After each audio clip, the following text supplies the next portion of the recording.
한번 따라 하실까요? 피차에 서로 긍휼히 여기는 신앙. 피차에 서로 긍휼히 여기는 신앙, 이런 제목으로 말씀의 은혜를 나누기를 원합니다. 지난주 설교 제목을 또 물어보면 좀 고통스러우시겠지만, 로마서 강해를 이렇게 말씀하다가 보면 바울이 그 말씀의 맥락 속에서 하나 짚어가면서 하나님의 말씀이 증거되고 있단 말이죠. 지난주 설교 제목은 뭐냐면 하나님의 말씀을 받는 축복. 여러분, 최고의 축복이죠. 말씀을 받고 말씀을 맡았어요. 그런데 그 축복을 놓치면 어떻게 될까요? 이것처럼 허무한 것은 없는 것이죠. 하나님의 말씀을 받는 축복을 놓치지 말고 지켜라. 이게 말씀의 제목이었습니다. 문득 네 가지 밭이 생각나지 않습니까? 그 밭에 씨앗이 떨어졌는데, 씨앗이 땅에 떨어졌으면 뭘 해야 될까요? 열매를 맺어야 되잖아요. 그런데 확률적으로 보면 열매를 맺는 밭은 25%밖에 안 되는 거예요. 25%. 왜냐하면 나머지 25%, 안타깝게도 75%가 말씀의 생명을 받았는데 열매를 맺지 못하는. 물론 꼭 그렇다는 것이 아니에요. 예화니까, 비유니까. 적어도 말씀을 받고 지키기가 결코 쉽지 않다. 어떤 씨앗은 길거리에 떨어졌습니다. 길거리에 떨어지니까 낼름 새가 와서 집어갑니다. 나중에도 제가 말씀을 하겠습니다만은, 하나님의 말씀이 딱 크리스찬의 가슴 속에 선포가 되면 이 말씀이 크리스찬의 모든 사람의 가슴 속에 철커덕 열매를 맺지는 않는 것입니다. 그 말씀을 지키지 못하면 누가 와서 집어가든 집어가요, 말씀을. 그래서 말씀을 받았으나 말씀을 새가 낼름 집어가니 그 말씀이 없는 밭이 되니까 얼마나 허전하겠습니까? 허전할 수밖에 없는 거예요. 또 하나의 밭은 말씀의 생명이 떨어졌는데 돌짝밭인 거예요. 돌짝밭인 거예요. 그러니 그 말씀이, 마음이 돌짝밭, 미움, 원망, 불평 여러 가지가 복잡하게 섞여 있으니 말씀이 들어가도 말씀이 자라지를 않아요. 말씀은 무엇을 먹고 자랄까요? 은혜로 자라는 것이죠. 한번 따라하시죠. 하나님의 말씀은 은혜로 자란다, 믿음으로 자란다, 사랑으로 자란다, 용서로 자란다, 감사로 자라는 것이죠. 하나님의 말씀은 감사하지 않으면 절대 그 속에 싹을 트지를 못합니다. 그게 돌짝밭에서 거기서 말씀이 고민하다가 말씀이 사라져버리고 마는 것이죠. 여전히 돌짝밭인 것이죠. 그리고 또 하나의 밭은 뭘까요? 여러분 잘 아시는 것처럼 말씀이 씨앗이 떨어졌더니 무슨 밭이에요? 가시밭인 것입니다. 가시밭. 절망과 좌절과 낙심과 불안과 조작, 불신앙, 이 말씀이라고 하는 것은 믿음을 먹고 은혜를 먹고 감사와 사랑으로 싹을 틔워야 되는데, 원망과 불평과 세상 염려, 근심 이런 것들이 막 가시처럼 있으니 말씀이 자라 올라올 수가 없더라는 것입니다. 그러나 나머지 하나의 밭을 뭐라고 말하죠? 옥토라고 말해요. 오래간만에 들어보시죠? 옥토. 한번 따라 하실까요? 옥토. 아주 보석같이 아름다운 흙이라는 것이죠. 은혜로 다져지고 감사하고 믿음으로 훈련되어져 있는 것입니다. 하나님의 말씀은 들었다고 다 열매 맺지는 않는다.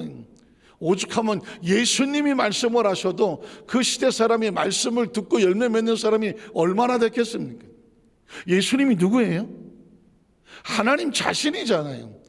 정말 상상할 수 없는 창조주가 육신을 입고 이 땅에 오셔서 예수님의 말씀은 얼마나 주옥 같았겠습니까? 하나님이 말씀하시니 얼마나 권세가 있겠습니까? 하나님이 말씀하시니 얼마나 놀라운 완벽함이 있었겠습니까?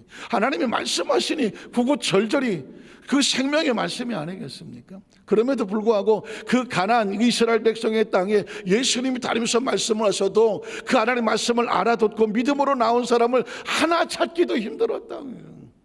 그 말씀 붙잡고 나온 백부장을 부여잡고, 야, 내가 너 찾으려고 이렇게 힘들었어.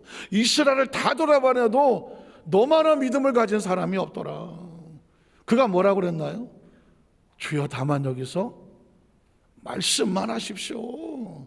난 말씀을 받을 준비가 되어 있기 때문에 말씀하시면 그대로 됩니다. 믿으십니까? 말씀이란 그런 거예요. 말씀은 혼자 역사하지 않습니다. 뭐 해야 될까요? 부딪혀야 되는 거예요. 말씀은 절대로 그냥 역사되지 않아요. 무엇과 부딪혀야 되나요? 옥토와 부딪혀야 되는 것이죠. 옥토와 부딪혀야. 씨앗은 땅에 떨어져서 절대로 혼자 열매 맺지 않아요. 세면 바닥에 놔둬 보십시오. 열매 맺나요? 못 맺나요? 절대 못 맺어요. 그 씨앗이 땅에 묻혀야 되죠. 무슨 땅? 옥토에 맺혀지는 것이죠. 그래서 그 옥토가 뭐냐? 말씀을 받았는데 지킬 줄 아는 것이죠. 그 말씀. 그래서 저는 뭐 선악과가 이가 갈리는 거예요. 이가 아주 죽을 때까지 하고 싶은 말이 선악과인 거예요. 그걸 놓친 거야. 그걸. 아유, 아담과가 그걸 놓친 거예요. 왜 이야기를 하느냐? 저와 여러분이 앞으로 신앙생활을 가는 가운데 이 땅의 삶을 사는 동안에 하나님의 주신 것이다 하면 하나도 놓치지 말아요. 하나도 놓치지 말아요. 은혜도, 감사도, 은총도, 사명도, 직분도, 물질도, 건강도, 특별히 은사도 하나님께 받은 그 열망과 열정과 겸손과 감사함도, 감격도, 눈물도 놓치지 말아야 해요. 왜냐하면 하나님이 주신 것인데, 내가 돈 주고 사는 게 아니라 하나님이 주신 하나님의 선물인데 그걸 놓치는 것만큼 허무한 게 없는 거예요. 여러분, 지난 시간에 유대인들에게 하나님의 말씀을 그들에게 주셨잖아요. 메시아가 그 백성의 그 핏줄을 통해서 나왔잖아요. 예수님이 대한민국 이 한반도에 나왔으면 얼마나 좋겠어. 얼마나 그냥 여기가 성지가 될 텐데. 그러나 저 팔레스타인에 예수가 태어나고 하나님의 말씀이 그 민족을 통해서 역사가 나타나고, 그럼에도 불구하고 그 민족이 그 말씀을 지키지 못함으로 인하여 바울이 책망을 했다는 것입니다. 그러면 아이고, 유대인들이 뭐 그렇지, 자식들이 뭐 아이고 쌤통이다, 그럴 자격이 우리에게 있느냐? 아니다. 그들조차도 우리는 어떻게 해야 된다? 불쌍히 피차 여겨야 된다. 그 이야기를 지금 바울이 성경을 통해서 하고 싶어 하는 것입니다. 우리는 첫 번째로 서로 긍휼히 여기라는 주님의 명령의 모습을 발견합니다. 긍휼이라고 하는 단어는 도덕적인 단어가 아니고, 바울이 생각해 보니까 우리가 피차 긍휼히 여겨야 되겠는데 바울의 생각이 아닙니다. 그리스도의 복음의 핵심 중에 하나는 뭐냐?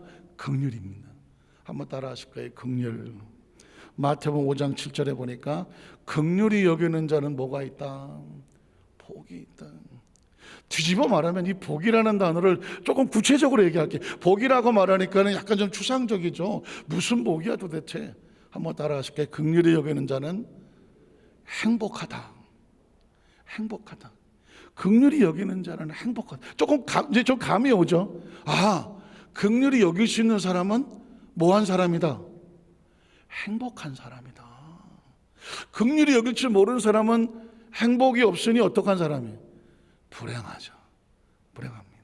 자, 긍휼히 여기는 자는 행복한 사람이다. 왜냐하면 그들이 누구로부터? 하나님으로부터 긍휼히 여김을 받을 것이기 때문이다. 긍휼히 여길 줄 모르는 사람은 행복하지 못하다, 불안하다, 불행하다. 왜? 하나님이 긍휼히 여김이 그에게 미치지 못하기 때문입니다. 그러면 바로 나오는 예수님의 비유가 나오지 않습니까? 수십억을 탕감받았던 사람이 정말 죽을 가운데서 나왔어. 얼마나 감사해. 얼마나 감사하고 진짜 죽다 살아나온 거거든요. 그러니 온 세상이 달라 보이고 모든 이 내가 갚을 수 없는 은혜를 입었으니 내가 앞으로 내가 만나는 사람들은 다 어떻게 나도 긍휼을 베풀고 살리라. 그런 마음을, 이건 본능적으로 갖지 않겠습니까? 그리고 나왔는데 길에서 만난 사람이 나한테 15,000원 꼬간 놈을 만났다는 거예요. 15,000원 꼬간. 이 새끼가 내 15,000원 빼갔는데 지금 아직까지도 안 갖고 있네. 조그만 것까지 받은 모든 그 은혜는 다 날아가고 쫓아가서 목살을 붙잡고 말하는 거죠. 내 돈 내놔. 내 돈 내놔. 그 모습을 지켜보는 거예요. 야, 수십억을 주인이 탕감을 해줬는데 저는 바깥에 나가서 15,000원 꼬간 놈한테 내 돈 내놓으라고 잡아가고 그놈 멱살을 붙잡고 가갖고 제발 조금만 빌미를 주시면 제가 갚겠다고 흔들려고 그걸 붙잡고 감옥에 가갖고 이 자식이 내가 나한테 15,000원 꼬간데 안 갚는다고 고소를 하는 그 모습을 지켜봤던 사람이 주인에게 가서 여차여차 하더라고 말하니까 주인이 화가 났다는 거죠. 내가 너를 어떻게 해서 긍휼히 여겼는데 네가 나가서 그것조차 긍휼히 여기지 못하느냐. 돈 문제가 아닌 것이죠. 주인의 한량없는 긍휼함을 그에게 주었을 때 원하는 게 뭐냐면 너도 나가서 갚을 수 없는 은혜와 긍휼을 얻었으니 나가서 너를 만나는 모든 사람들에게 그들에게 은혜와 긍휼을 베풀고 살아라. 그래야 네가 어떻다? 행복하다. 행복하다. 이게 여러분 산상수훈에 나오는 이 팔복이라는 얘기는요, 행복의 조건입니다. 심령이 가난한 자가 행복할 거야. 애통하는 자가 행복할 거야. 온유한 자가 사실 행복하단다. 의에 줄이고 목이 뭐하느냐, 그가 행복하단다. 왜? 하나님의 복이 그에게 있단다. 긍휼히 여기는 자를 행복하게 하나님이 하신다. 마음이 청결해봐라. 그게 행복이야. 어디 가서 싸우고 트러블 메이커가 아니라 피스 메이커가 돼봐라. 화평케 해봐라. 혹시 그것 때문에 네가 상처를 당하고 힘들어 보이느냐? 아니야. 하나님이 너를 행복하게 할 거다. 혹시 그것 때문에 핍박하거든, 뭐 손가락질하고 하거든, 기뻐해라. 너는 행복해. 하늘에 너를 위한 상급이 크다 라고 말하는. 그러니까 예수님께서는 우리에게 이 땅에서 머리를 쳐박고 땅속에서 어떻게 하면 행복하나 하고는 우리에게 조금만 고개를 들어서 하늘을 쳐다봐라. 하나님이 너로 행복하게 하는 소식이 있어. 그걸 뭐라고 말해? 굿뉴스 복음이라고 말하는 것입니다. 마태복음 23장 23절에 보니까 화 있을지언정 외식하는 서기관들과 바리새인들이요 너희가 박하와 회양과 근처에 11조는 들이되.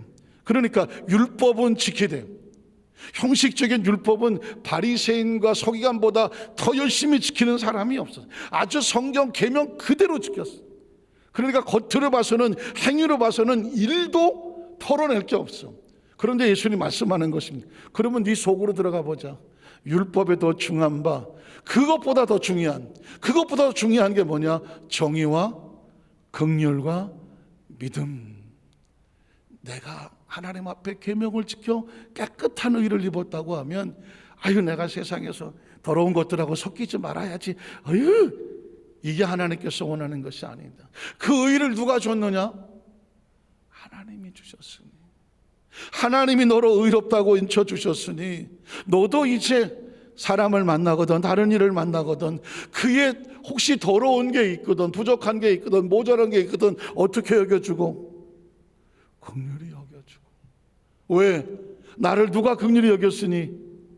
하나님이 긍휼히 여겼으니 너도 내 주위의 사람들을 긍휼히 여겨줘라. 그들 앞에 정의를 해가고 긍휼히 여겨지고 이 하나님에 대한 절대 믿음을 부여잡아라. 그러니까 신앙은 행위보다 더 중요한 건 뭐냐? 그 속에 있는 정의와 긍휼과 믿음. 나 11조도 잘하고 나 주일 성수 한 번도 빠진 적도 없고 나 열심히 봉사도 하고 난 이때까지 교회 밖을 떠나본 적이 없어. 오케이. 그러니 어떻게? 더 그 가슴을 하나님의 선 안에서 정의롭게, 마음은 뜨거워서 그 받은 은혜에 아주 부드럽고 따뜻해서 모든 사람이 그 안에서 만나면 부드러워지고 따뜻해지고 그리고 화평해지고 인애와 자비가 흐르고. 그래서 그 사람을 만나면서 모든 사람은 나를 손가락질하고 조롱하고 아유 저런 그런 소리를 듣는다고도 그 사람은 나에게 여전히 소망을 가져주는, 그걸 크리스찬이라고 말하는 거예요. 하나님께서 원하시는 것은 뭐냐면 겉으로서의 바리새인과 서기 같은 의도 중요하다. 반드시 의도 중요하다. 그러나 하나님은 의보다 더 중요시 여기는 게 뭔지 아느냐? 너희 안에 있는 정의와 긍휼과 믿음이다. 왜 예수님께서 서기관과 바리새인들에게 아주 쌍욕 육두 문자를 써가면서 화 있을진저라고 그 바리새인과 서기관 그렇게 11조 잘 드리고, 그렇게 일주일에 2번 금식하고, 그렇게 성경을 통달을 하고, 그렇게 의로는 흠잡을 게 없는 서기관과 바리새인을 향해서 예수님께서 거품을 물고 그들에게 심판을 선포한 이유는 뭐냐면, 겉모습은 화려한데 네 속에 왜 긍휼이 없냐는, 네 속에 왜 은혜가 없냐, 네 속에 왜 받은 것에 대한 은혜를 가지고 다른 사람을 향해서 너를 긍휼히 여기으니 긍휼히 여기지 아니하고 왜 모든 사람을 향하여서 낱낱이 그들을 정죄하고 비판하고 판단하고 심판하고 앉아있느냐. 예수님이 딱지색이라는 것입니다. 그래서 하시는 말씀 뭐예요? 그러나 이것도 행하고 저것도 버리지 말아라. 신앙의 겉모습의 의로움은 반드시 중요하다. 그러나 더 중요한 것을 속에다 채워라. 정의와 긍휼과 믿음을 버리지 말라는 것입니다. 로마서 12장 8절에 보면 이런 말씀을 하죠. 8절에 보면 혹 위로하는 자면 위로하는 일로, 구제하는 자는 성실함으로, 다스린 자는 부지런함으로, 긍휼을 베푸는 자는 무엇을 해라? 즐거움으로 해라. 이게 이제 로마서 12장에 보면 성령의 은사에 대한 것이 나옵니다. 은사가 나오거든요. 그러니까 하나님께서 특별한 은혜를 주시면 그 속에 긍휼함이 있어요. 은혜 받은 사람은 긍휼함이 있는 거예요.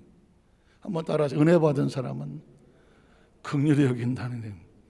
내 속엔 긍휼이 없어요. 그러면 하나님의 은혜를 구하십시오.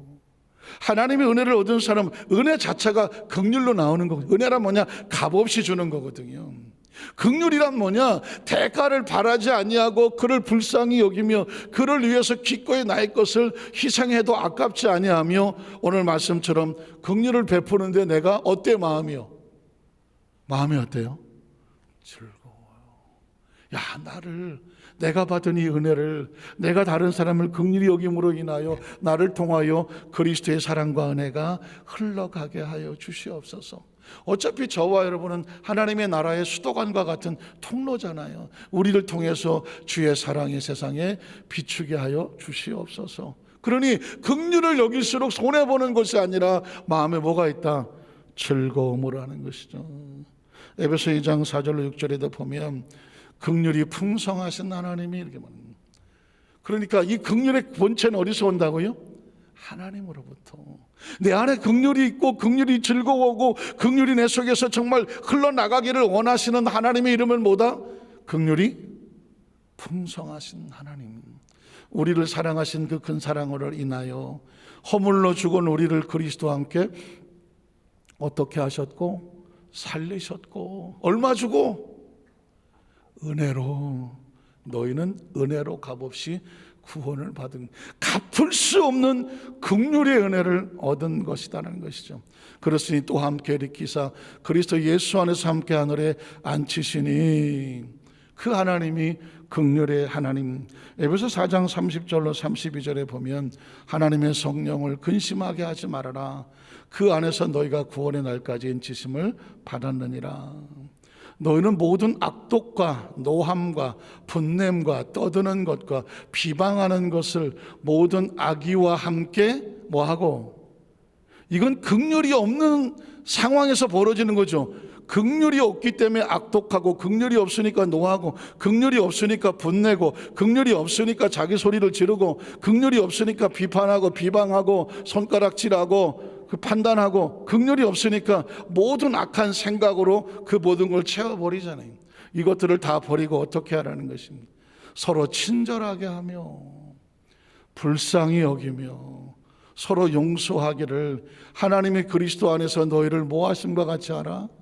용서하심과 같이 하라. 이 모든 것을 한 단어로 말하면 하나님이 너를 그리스도 안에서 긍휼히 여겼던 것처럼 너희도 피차에 어떻게 해라? 긍휼히 여겨 주라는 것입니다.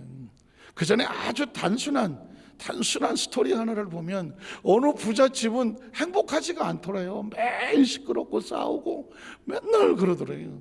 알고 보니까 겉모습은 부잣집인데 속에 들여다보니까 서로 미워하고 원망하고, 너 때문에 내가 너 때문에 못 살겠다는 게, 아유 너 때문에. 그러니까 서로 상대방을 비난하고 정죄하고 막 하고 싸우니까 갈등과 막 고함과 뭐 이런 소리가 끊이지를 않으니까 그 집은 겉으로는 화려한데 속의 내부는 행복하지를 않더라.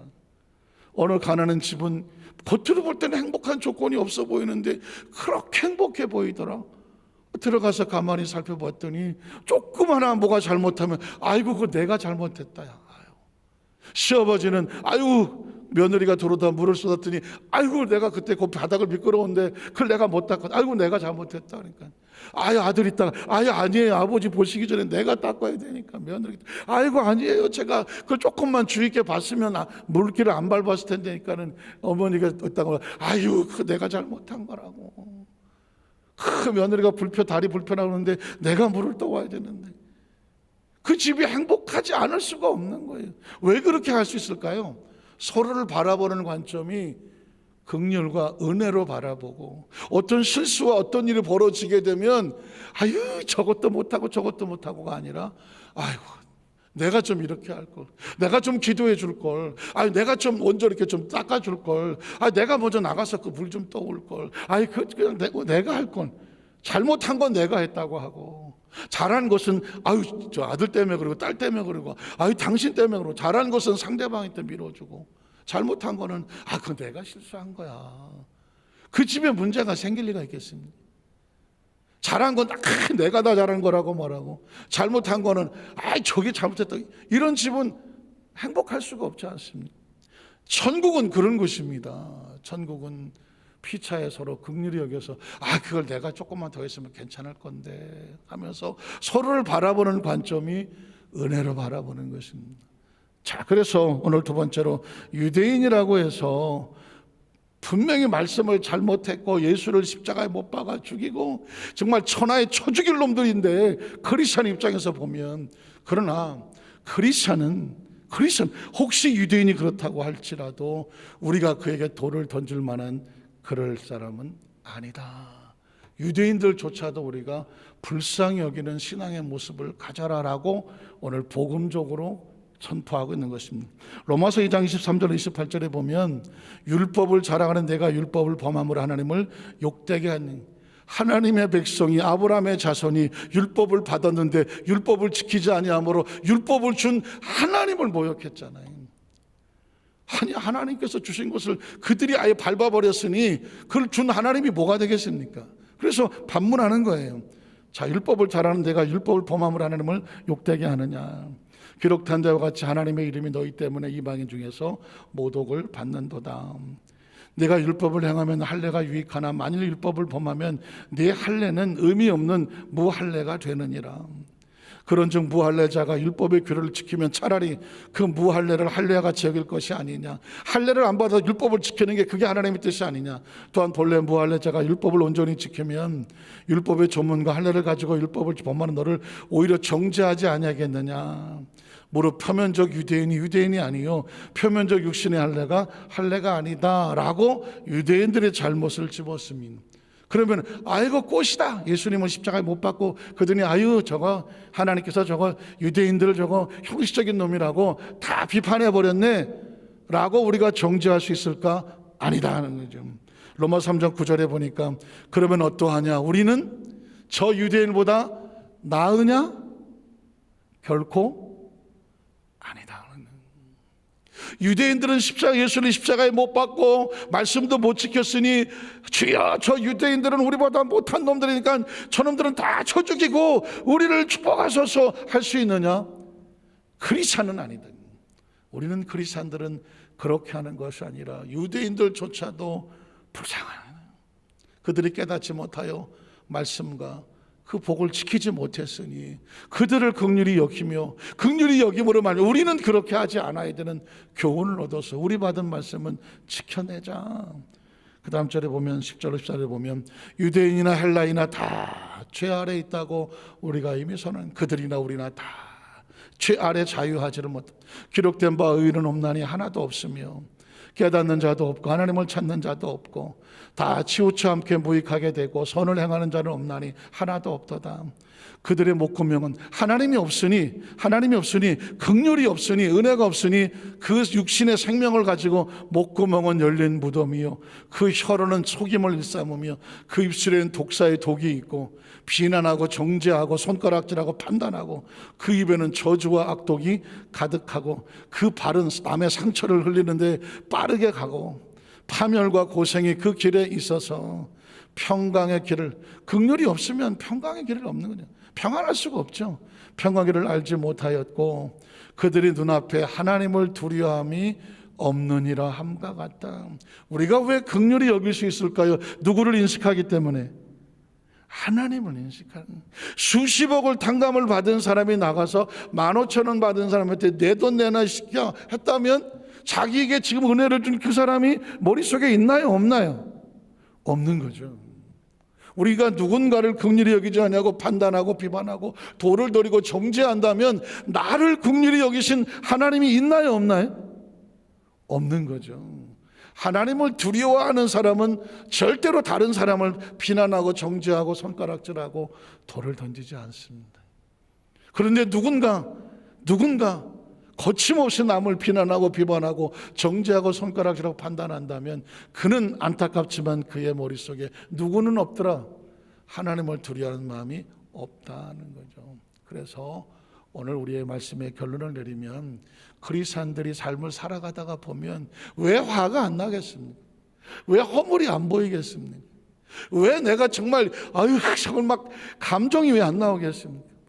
왜 그냥 내가 뭐 하고 싶은 게 목구멍에 차지 않겠습니까? 그러나 복음으로 사는 사람은 하나님의 말씀에 기준 삼죠. 네 눈에는 대들보가 기둥이나 들어있으면서 남의 눈에 그 티가 크게 그냥 그렇게 꼴 보기 싫어갖고 그 티를 뽑으라고 가서 꼭 그걸 해야 되겠느냐. 복음은 그게 아니거든요. 혹시 그 사람 눈에 티가 있거든, 혹 내 눈에는 뭐가 들었나 너를 상찰해보고 깜짝 놀라봐라. 네 눈에 들보가 있다면 다른 사람의 티 가지고 할 게 아니라 네 눈에 있는 들보를 뽑아내는 게 그게 그리스도인이다. 그게 그리스도인이다. 누군가를 정죄하고 비난하고 막 돌 던지고 싶을 때 가만히 생각해봐라. 네가 그 사람에게 돌을 던질 자격이 있느냐? 너희 중에 죄 없는 자가 돌을 들어 먼저 쳐라. 내가 그렇게 할 자격이 있나? 아니라면 돌을 내려놔라. 그래야 어떻게 살까요? 너도 살고 나도 사는 것입니다. 그게 샬롬입니다. 예수님은 이 땅에 오셔서 서로 피차에 돌을 던지고 너 죽고 나 살자라고 하는 이 인류 세계 속에 최고의 평화와 평강은 이 복음을 회복될 때입니다. 복음. 그 복음이 뭐냐? 너도 살고 나도 사는 것입니다. 어떻게 살아요? 피차에 서로 긍휼히 여기는 신앙으로 무장이 될 때 비로소 하나님의 나라가 있는 것입니다. 그래서 교회는 천국의 모형인데 우리가 이 교회에서 이걸 해야 돼. 연습을 하고 여기서 훈련을 받고 무장을 해야 천국에 가면 아주 자연스러운 거예요. 천국은 비난이 없습니다. 천국은 비방이 없습니다. 천국은 악독이 없습니다. 불의가 없습니다. 천국은 원망이 없습니다. 불평이 없습니다. 천국은 은혜와 평강과 감사와 기쁨으로 서로 보고 기쁘고 즐거고 감사하고 불쌍히 여기고 긍휼만 있습니다. 그래서 천국에 가기 전에 훈련받는 곳이 어디다? 이 땅에 있는 천국 훈련소 교회 공동체라는 것입니다. 우리가 여기서 열심히 공동체를 섬기면서 배우고 훈련받을 것은 뭐냐? 천국의 인이 되기 위한 거룩한 성화와 영화의 과정이 되기 위해서 긍휼히 여기는 신앙이죠. 오늘 저와 여러분에게 이 신앙이 오늘 저녁 철야 예배의 설교가 아니라 이건 복음이에요. 복음이에요. 예수 그리스도의 복음이에요. 평생에 우리 머릿속에 DNA 속에 세포 속에 의식과 무의식 속에 우리를 끌고 가는 이 복음의 원천이고 정수고 원리고 원칙이고 견인자가 되기를 주님의 이름으로 축원합니다. 기도하겠습니다. 하나님 아버지 감사합니다.